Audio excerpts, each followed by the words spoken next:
Assalamualaikum warahmatullahi wabarakatuh. Anak-anakku yang Ibu sayangi, pada kesempatan kali ini Ibu akan menyampaikan materi kedua teks tanggapan, yaitu tentang struktur dan ciri kebahasaan.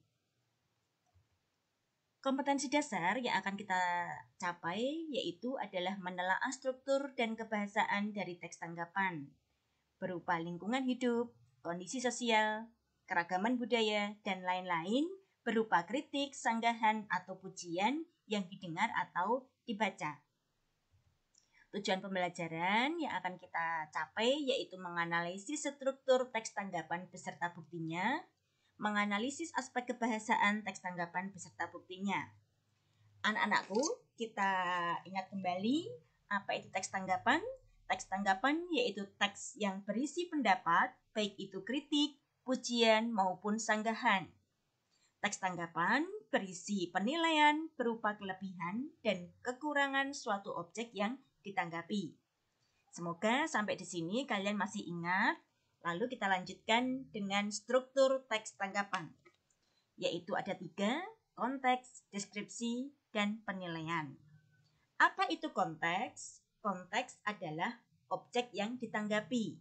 Jadi berisi penjelasan secara umum objek yang ditanggapi. Karya apa yang ditanggapi? Misalkan karya tulis, karya seni, pertunjukan, film, fenomena alam, sosial, ataupun budaya. Nah, konteks itu menggunakan bahasa yang bersifat deskripsi, artinya menguraikan apa adanya, tanpa ada unsur tambahan dari si penulis. Kemudian struktur kedua yaitu deskripsi atau deskriptif, yaitu gambaran secara detail objek yang ditanggapi. Misalnya, kita menanggapi sebuah novel, maka kita deskripsikan dulu novel tersebut. Judulnya apa, penulisnya siapa, tahun terbitnya kapan, alur ceritanya bagaimana. Dan pada deskripsi ini, tentunya juga bahasa yang digunakan juga bersifat deskripsi atau apa adanya. Yang ketiga, penilaian, yaitu apa yang kita pikirkan, pendapat baik positif maupun negatif dari objek yang ditanggapi. Apakah karya itu bagus? Apakah karya itu memiliki kekurangan atau hanya kelebihan saja? Tidak ada kekurangan misalnya, sehingga pada penilaian ini bisa berisi kelebihan atau kekurangan dari objek yang ditanggapi. Nah, penilaian itu bisa berupa kritik, pujian, ataupun saran. Contoh telaah struktur teks tanggapan. Konteksnya yaitu deskripsi objek yang ditanggapi adalah lukisan Affandi yang berjudul Kebun Cengkeh yang dihasilkan pada tahun 1981. Medianya kanvas dan cat minyak. Nah, ini adalah objek yang ditanggapi, maka namanya konteks. Deskripsi dan penilaiannya, sekalian baca. Pada kalimat terakhir, ekspresi goresan khas Affandi terlihat unik, yang menjadikan lukisan ini istimewa. Nah, pada kalimat terakhir ini, maka kata unik dan istimewa itu menunjukkan kelebihan. Sehingga penilaian dari lukisan Affandi adalah berupa pujian yang ditunjukkan oleh kalimat pada penutup dari paragraf 1 ini. Kemudian pada paragraf 2 ditutup juga dengan kalimat keunikan ini mungkin hanya dimiliki oleh Affandi sebagai cara sudut pandang dia dalam berekspresi, di mana kualitas imajinasinya sebagai seorang pelukis maestro ternama. Nah, penutup pada paragraf kedua ini juga menunjukkan pujian atau kelebihan terhadap Affandi yang kemudian dia membuat lukisan Kebun Cengkeh tadi. Berikutnya, kita akan sampaikan tentang ciri kebahasaan teks tanggapan. Yang pertama adalah kata rujukan. Apa itu kata rujukan? Keterangan lanjutan mengenai suatu hal, acuan atau referensi. Kata rujukan ada 3, yaitu kata rujukan benda, kata rujukan orang, dan kata rujukan tempat. Kata rujukan benda yaitu ini, itu, tersebut. Contohnya pada kalimat yang ditulis dengan font huruf warna putih. Kemudian kata rujukan orang yaitu kata ia, mereka, beliau.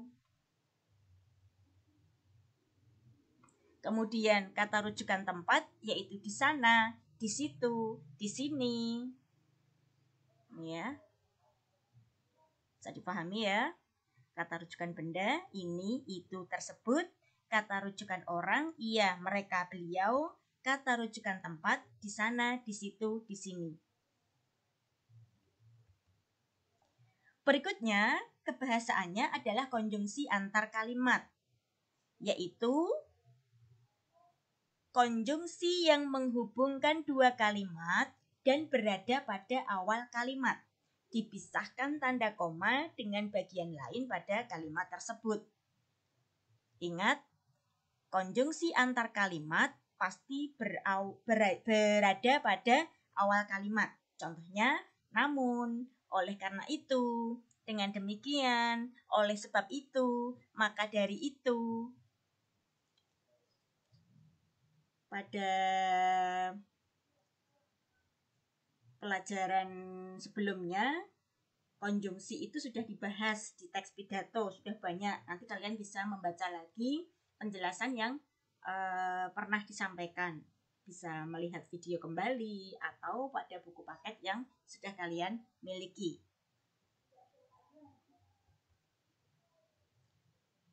Yang ketiga, ciri kebahasaan teks tanggapan itu adalah kalimatnya deskriptif.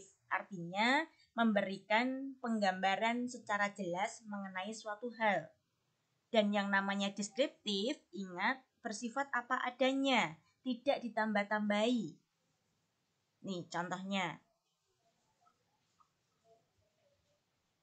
Komunitas Teater Lonjeng yang tergabung di bawah naungan Himpunan Mahasiswa Sastra Indonesia, Fakultas Sastra Universitas Pamulang telah menggelar pementasan teater berjudul Demit karya Heru Kesawamurti pada tanggal 11-12 Oktober 2019 lalu.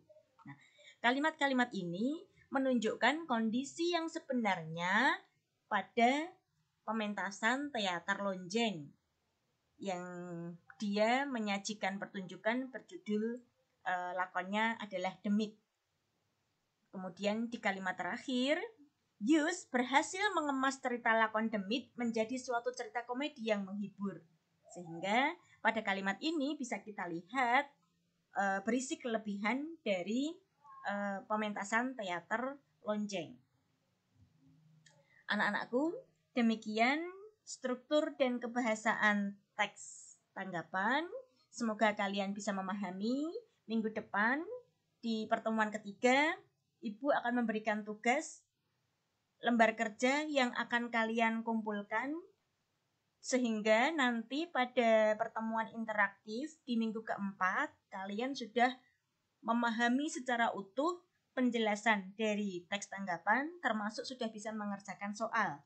Jika soal ada yang kesulitan, nanti kalian bisa tanyakan pada pertemuan interaktif. Demikian dari Ibu, selalu jaga kesehatan, semangat belajar, dan senantiasa kita berdoa agar pandemi ini segera berlalu hingga kita bisa segera bertemu tatap muka di sekolah. Terima kasih. Assalamualaikum warahmatullahi wabarakatuh.